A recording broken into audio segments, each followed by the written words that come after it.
ভিডিওটা টানবেন না, ভিডিওটা দেখেন একটু।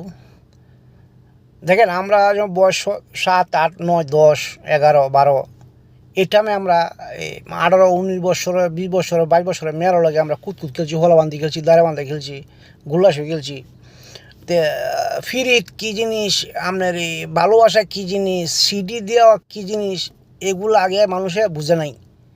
ঠিক আছে, ছেলে যদি বাপ মা বিয়ে করাইছে তে বিয়ে করছে, আর বাপ মা পছন্দ করে মেয়ের বিয়ে দিছে তে মেয়ে বিয়ে বইছে। কিন্তু আগে ছেলে মেয়েরা বয়স্ক হয়ে বেসা দিয়ে বইতো, কেন বাপ মা সময় বুঝে বেসা দিত।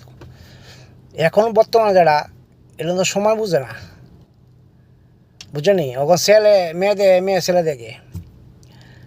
আপনার ঘরের লগে ছেলে বেদিতেছে কি মেয়ে বেদিতেছে আপনি নিজে করতে পারেন না। ঠিক আছে, বর্তমানে জীবনে এটা চলতেছে। দেখবো দুদিন ঘরে দেখবেন সংসার আগুন লেগে গেছে, সংসার বেশি দিন